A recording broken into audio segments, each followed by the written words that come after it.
Hello student, good morning to all of you. Today I study class 12th physics, electrostatic potential and capacitance. और हम लोग कर रहे हैं एनसीईआरटी के क्वेश्चंस, कुछ इंपॉर्टेंट क्वेश्चंस जो थोड़े हार्ड क्वेश्चंस हैं उसको मैं बता रहा हूँ आपको, ठीक है। उस दिन मैंने 13 ये क्वेश्चंस बताए थे। अब चलिए आगे हम लोग देखते हैं 23 नंबर क्वेश्चन, जो एक इम्पॉर्टेंट क्वेश्चन है, अच्छा क्वेश्चन है। कह रहा है कि an electrical technician require a capacitance of 2 microfarad in a circuit, ठीक है, across a potential difference 1 kilo volt. Potential difference कितना है? 1 किलो वोल्ट है। A large number of 1 microfarad capacitor are available to him. उसके पास बहुत ज्यादा 1 microfarad का capacitor available है, ठीक है। Which can withstand a potential difference not more than 400 volt, और इसका पोटेंशियल डिफरेंस 400 वोल्ट से ज्यादा नहीं होना चाहिए, ठीक है। तो ये चीजें हैं। तो सजेस्ट ए पॉसिबल अरेंजमेंट, इसके लिए पॉसिबल अरेंजमेंट हमको क्या करना है, सजेस्ट करना है। इसका सोल्यूशन करते हैं। कह रहा था इलेक्ट्रिकल टेक्नीशियन जो है उसको कैपेसिटेंस 2 माइक्रोफैरेड का चाहिए और सर्किट के बीच पोटेंशियल डिफरेंस 1 किलो वोल्ट का चाहिए, और उस लार्ज नंबर ऑफ 1 माइक्रोफैरेड के कैपेसिटर, एक ही माइक्रोफैरेड के उसको कैपेसिटर है जिसको ऐड करके उसको क्या करना है, सर्किट को कंप्लीट करना है, ठीक है। तो लेट करते हैं, let n capacitor are in series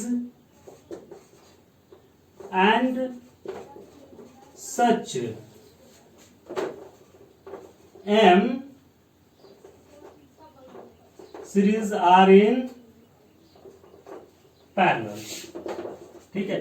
और इस प्रकार के n सीरीज आपस में क्या है, पैरेलल है। तो चलिए यहां पर हमने कहा potential difference across each capacitor in series, potential difference across each capacitor in series equal to total कितना था भाई। सीरीज में आप जानते हैं पोटेंशियल डिफरेंस क्या हो जाता है, बढ़ जाता है। सीरीज का कोई कॉम्बिनेशन पोटेंशियल डिफरेंस क्या हो जाएगा, बढ़ जाएगा।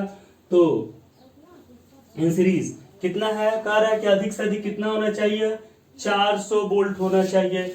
मतलब क्या, 1000 अपॉन n इक्वल टू कितना, 400। This is implies that n equal to 1000 upon 400 equal to 2.5।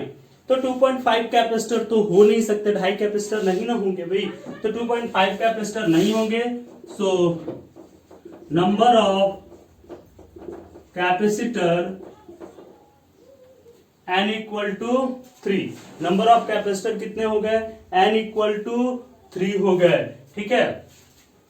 अब क्या है, such m series are in parallel, और इसकी m सीरीज आपस में क्या है, पैरेलल है। तो क्या हो जाएगा ये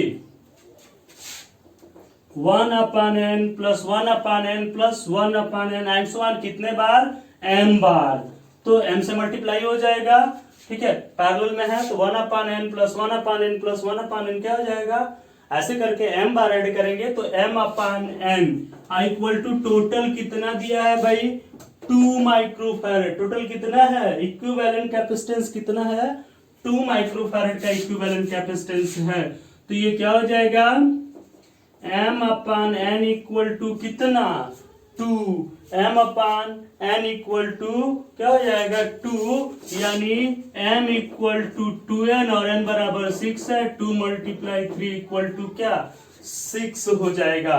तो 2 मल्टीप्लाई 3 यानी इसके कैपेसिटेंस कैसे बनेगी, ये अरेंजमेंट कैसा होगा, एक में 3 कैपेसिटर होंगे, ठीक है। और इस तरह के कितने होंगे, 6 पैरेलल कॉम्बिनेशन होंगे।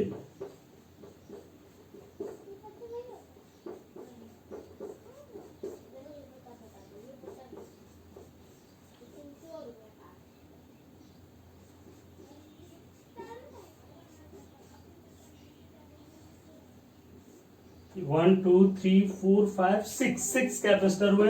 कितने की ये 1 माइक्रोफैरेड 1 माइक्रोफैरेड 1 माइक्रो, सब 1 माइक्रोफैरेड के हैं। और इसके बीच पोटेंशियल डिफरेंस कितना लगा है 1 किलो वोल्ट का ये पोटेंशियल डिफरेंस। तो ये हमारा हुआ पॉसिबल अरेंजमेंट, जिसको आपको करना है। सॉल्व करिए इसको। समझ में आया? फिर से देख लीजिए। कह रहा था कि कैपेसिटर, आपको यह अरेंजमेंट एक प्रकार का सोचना था, ये कोई क्वेश्चन थोड़ा सा अलग था, सोचने वाला था। तो हमने मान लिया कि n सीरीज में है और m, इस प्रकार के सीरीज वाले m क्या है पैरेलल में है। अब उस n और m की वैल्यू हमको निकालनी थी। कह रहा था इस प्रत्येक के बीच 400 वोल्ट से अधिक वोल्टेज नहीं होना चाहिए, अधिक से अधिक 400 होना चाहिए, यानी कम भी हो जाएगा। तो अगर 400 रखेंगे तो 2.5 कैपेसिटर होंगे, तो 2.5 कैपेसिटर हो नहीं सकते। तो हम क्या कर रहे हैं 400 से कम भी तो रख सकते हैं, अधिक से अधिक 400 होना चाहिए, यही बोल रहा है। कुल मिला के 1000 होना ही चाहिए।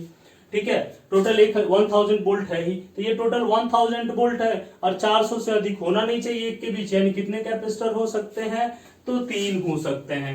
यानी 2.5 आया, यानी n बराबर कितना हो गया 3 हो जाएगा। इस प्रकार के m जो है पैरेलल में है, तो पैरेलल में है तो आप जानते हैं पैरेलल के लिए। ठीक है तो 1/n इंटू क्या m जोड़ेंगे उतने बार, तो इंटू m इक्वल टू 2, यानी m इक्वल टू 2 यानी 6 हो गए, यानी 6 इधर से 3 इधर से। ठीक है, कुल मिला के कितने हो गए 18 कैपेसिटर हो गए। तो ये सब 1 माइक्रोफैरेड का है, जिसको मैंने लिखा नहीं है, इसको आप नोट करिए थोड़ा सा, फिर बताते हैं। चलिए आगे चलते हैं। क्वेश्चन नंबर 25 मैंने पहले ही लिख लिया है, क्योंकि टाइम वेस्ट ना हो, रिलेज करके लिख लिया कि थोड़ा सा 2-4 मिनट टाइम आपका एक क्वेश्चन और बढ़ जाएगा, नहीं तो टाइम वेस्ट होता है। चलिए, obtain the equivalent capacitance of the network. इस नेटवर्क का हमको क्या निकालना है, इक्विवेलेंट कैपेसिटेंस निकालना है फॉर ए 300 वोल्ट सप्लाई, या इसके बीच अगर 300 वोल्ट सप्लाई लगा दिया जाए तो determine the charge and voltage across each capacitor. प्रत्येक कैपेसिटर के बीच चार्ज और वोल्टेज निकालना है। तो चलिए सबसे पहले इक्विवेलेंट कैपेसिटेंस तो आप निकाल ही सकते हैं। ठीक है, तो सबसे पहले इक्विवेलेंट कैपेसिटेंस निकालते हैं। सॉल्यूशन, चलिए ये देखिए, सबसे पहले इस नेटवर्क को सॉल्व करने के लिए हमको क्या करना पड़ेगा, ये C2 और C3 किस में कनेक्टेड है भाई, C2 and C3 connected in कौन सा कॉम्बिनेशन, सीरीज कॉम्बिनेशन। तो C2 and C3 are connected in series. C2 और C3 सीरीज में है, इसका मतलब क्या हो जाएगा, ये C डैश बराबर C2 इंटू C3 अपान C2 प्लस C3, यही है 1/C1 plus 1/C2 plus 1/C3 and so on. तो चलिए, तो ये क्या हो जाएगा C2 इंटू C3 अपान C2 प्लस C3, तो ये क्या हो जाएगा 200 into 200 upon 200 plus 200 equal to क्या हो गया, ये 200 into 200 upon 400 double zero cancel, 2 2 4, कितना आया 100 पिकोफैरेड। यानी C डैश इक्वल टू क्या आ जाएगा 100 पिकोफैरेड आ जाएगा। अब ये देखिए कि यहां पर आगे अब हम लोग चलते हैं, आगे हम लोग इसमें चले तो सीरीज इसको देखते हैं, तो ये दोनों जुड़ करके तो एक हो गया। अब ये जो होगा इसके साथ क्या होगा, पैरेलल हो जाएगा। तो C dash and C1 are in parallel, तो ये पैरेलल हो गए। तो C double dash equal to हो गया कितना 100 प्लस 100 इज इक्वल टू क्या 200 पिकोफैरेड। अब क्या हो जाएगा C double dash and C4 are in series, so C equal to क्या हो जाएगा 100 मल्टीप्लाई 200 अपन 100 प्लस 200, ये हो जाएगा 100 मल्टीप्लाई 200 अपन 300। ठीक है, 200/3 कितना आ गया, ये 200/3 पिकोफैरेड आ गया। अब क्या कर रहा है, determine the charge and voltage on each capacitor. तो टोटल चार्ज नेटवर्क में कितना हो जाएगा भाई, टोटल चार्ज कितना, total charge Q equal to होता है C इंटू V, और C आया है 200/3 मल्टीप्लाई 300, V की वैल्यू कितनी है V is equal to 300 volt है। ठीक है, तो ये देखिए 3 से 100 को कटा देंगे तो कितना हो जाएगा 100, यानी कितना हो गया ये 2 × 10⁴ कूलाम।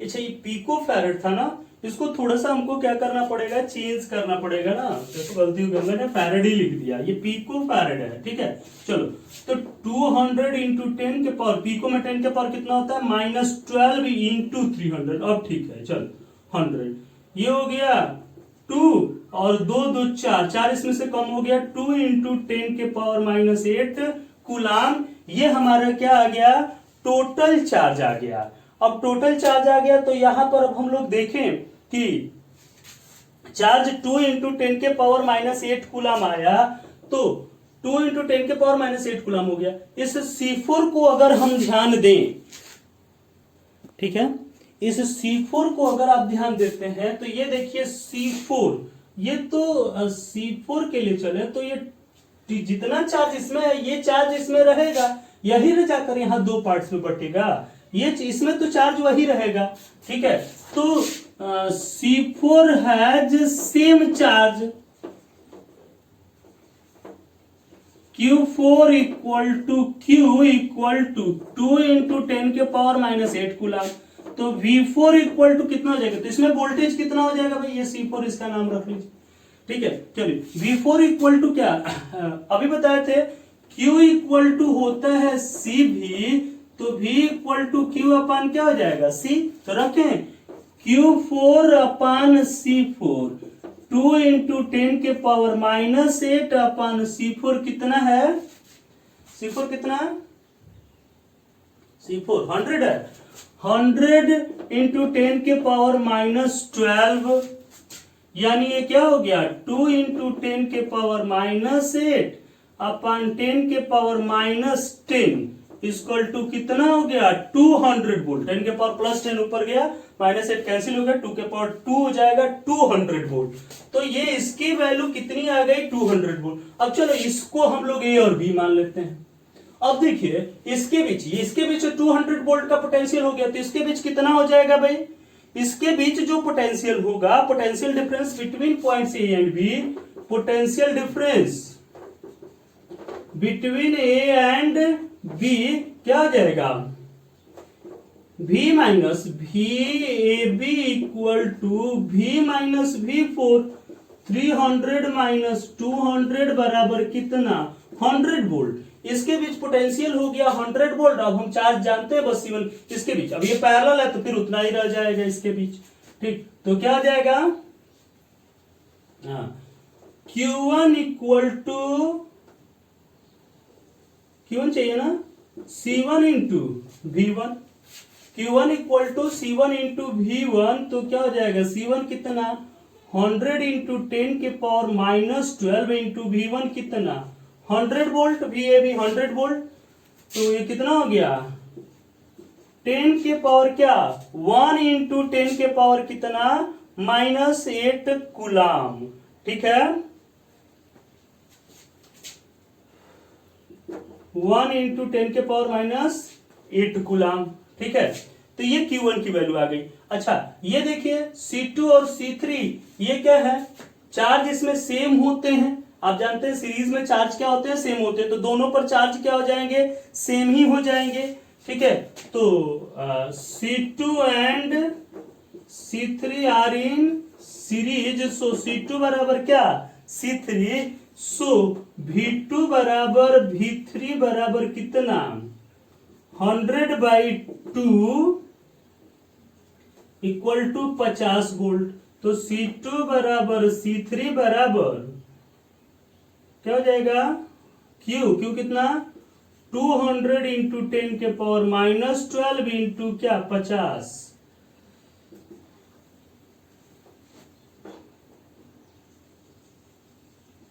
10 गुणे 1 2 3 इसमें से कम हो गया 10 के पावर -9, यानी 1 गुणे 10 के पावर क्या -8 कूलाम। ये भी हो गया 1 गुणे 10 के पावर कितना -8 कूलम का चार्ज इस पर भी हो गया, ठीक है। Q2 इक्वल टू Q3 ना, Q2 इक्वल टू Q3 बराबर 1 गुणे 10 के पावर क्या -8 कूलम। तो इस प्रकार से सब पर चार्ज हम लोग क्या कर सकते हैं, निकाल सकते हैं। समझ में आया कि नहीं आया, ठीक है, कोई दिक्कत इसमें। तो इस प्रकार से यानी obtain the equivalent capacitance of network for 300 volt supply, determine the charge of voltage across. तो सबसे पहले इसका इक्विवेलेंट कैपेसिटेंस निकालते हैं, जब निकल गया तो टोटल चार्ज निकाल लेंगे। टोटल चार्ज निकल गया तो वही चार्ज इसमें भी होगा क्योंकि बैटरी के साथ जुड़ा हुआ है, कनेक्शन इसका अलग है। So Q4 equal to Q equal to उतना ही हो गया। सो यहां से V4 अगर हम निकाल लेते हैं तो VAB इक्वल टू क्या हो जाएगा, V माइनस V4। ये जो कम हो गया वही ना यहाँ पर बचेगा, जितना इसके बीच वेस्ट हो गया, फिर उसके बाद जो बचेगा वो इनमें जाएगा, ठीक है। और ये पैरेलल है दोनों, तो इनमें क्या आएगा, सेम रहेगा, ठीक है। तो फिर उसको हम लोगों ने निकाल लिया। समझ में आया कि नहीं, ठीक है। तो इस प्रकार से ये हुआ, तो इसको आप कर सकते हैं क्वेश्चन को। चलिए एक क्वेश्चन और देख लीजिए, 26 number. The plates of parallel plate capacitor have an area of 90 centimetre square, ठीक है। कोई पैरेलल प्लेट कैपेसिटर है, उसकी एरिया जो है वो कितनी है, 90 सेंटीमीटर स्क्वायर। यानी एरिया जो है कितनी है, 90 सेंटीमीटर स्क्वायर। मतलब क्या हो जाएगा, 90 इंटू 10 के पावर -4 मीटर स्क्वायर, यानी 9 इंटू 10 के power -3 metre square area is given, ठीक है। And are separated by a small distance d is equal to 2.5 millimeter, ठीक है, is equal to 2.5 into 10 के पावर -3 मीटर, ठीक है। The capacitor is charged by connecting in a 400 volt supply। इसके बीच हम लोग वोल्टेज कितना जोड़ रहे हैं, V is equal to 400 volt की सप्लाई जोड़ रहे हैं, ठीक है। क्या कर रहा है, how much energy is store, energy store पूछ रहा है, हाफ CV स्क्वायर। C नहीं मालूम, V तो मालूम है लेकिन C की वैल्यू नहीं मालूम है। तो क्या कर लेते हैं, C की वैल्यू निकालेंगे। C equal to epsilon not A upon D, यानी 8.85 इंटू 10 के पावर -12, 9 इंटू 10 के पावर -3 अपॉन D, 2.5 इंटू 10 के पावर -3 से 10 के पावर -3 क्या हो गया, कैंसिल हो गया। इसको हम लोग क्या करेंगे, सॉल्व करेंगे। आएगा 31.86, मैंने सॉल्व कर लिया है इसको, 38.186 इंटू 10 के पावर -12, ठीक है। 31.86 इंटू 10 के पावर -12 यानी इतना पिको फैराड आया। Energy stored U equal to half CV square, यानी हाफ C की वैल्यू 31.86 इंटू 10 के power -12 into V square 400 multiply 400 का क्या स्क्वायर। इसको आप क्या करेंगे, सॉल्व कर लेंगे। सॉल्व करने के बाद इसकी वैल्यू आएगी 2.55 इंटू 10 के पावर -6 जूल, 2.55 इंटू 10 के पावर -6 जूल इसकी वैल्यू आएगी। थोड़ा सा मल्टीप्लाई आप कर लीजिएगा, देखिए इसको 2 से कटाएंगे 200 हो गया, फिर मल्टीप्लाई कर लीजिए, ठीक है। तो ये हमारा किसकी वैल्यू आ गई, U की वैल्यू आ गई। अब आपसे क्वेश्चन क्या पूछ रहा है, find energy per unit volume, ठीक है। सेकेंड पार्ट इसका, energy per unit volume. Energy per unit volume को हम लोग किससे डिनोट करते हैं, स्मॉल u से डिनोट करते हैं। और small u equal to capital E upon U upon volume, ठीक है। क्योंकि वॉल्यूम इक्वल टू हो जाएगा area multiply distance, pi r square h होता है, एरिया मल्टीप्लाई डिस्टेंस। तो U अपॉन क्या हो गया, AD हो गया, ठीक है। U अपॉन AD, U की वैल्यू कितनी 2.55 इंटू 10 के पावर -6, A की वैल्यू 9 इंटू 10 के पावर -3, 2.5 इंटू 10 के पावर -3, ठीक है। इसको आप क्या करेंगे, सॉल्व कर लीजिएगा, छोड़ दे रहे हैं, ठीक है। इसका आंसर आप लिख लीजिएगा, ठीक है। चलिए अब हमको क्या करना है, रिलेशन ज्ञात करना है, relation between U and E। चलिए तो रिलेशन निकालते हैं। ये देखिए U इक्वल टू आप जानते हैं U upon A into D होता है, ठीक है। चलो अब ये U बराबर क्या हो जाएगा, capital U, small u equal to ये कैपिटल U है, ये होता है half C V square upon A into क्या डी। यू बराबर अभी आप जानते हैं कि क्या होता है, हाफ सी वी स्क्वायर होता है, ठीक है, is equal to half C के जगह पर epsilon not A upon D into V square upon A D. होगा कि नहीं होगा, देखिए ध्यान से, ठीक है, हाफ और सी के जगह पर क्या हो गया, epsilon not A upon D हो गया, ठीक है। अब क्या करें इसको, ए से तो ये कैंसिल हो जाएगा, ये हो गया epsilon not half epsilon not V upon D का होल स्क्वायर होगा, ये देखिए V square upon D square, V upon D का होल स्क्वायर, और हम जानते हैं ई बराबर होता है वी अपन डी, बताया था delta we upon delta x, ई बराबर वी अपन डी, तो ये क्या हो गया 1/2 epsilon not E square small u equal to, ये याद रखेंगे, u इक्वल टू 1/2 epsilon not E square, U और ई के बीच ये क्या हो गया, रिलेशन हो गया, ठीक है। इसको सॉल्व करिए।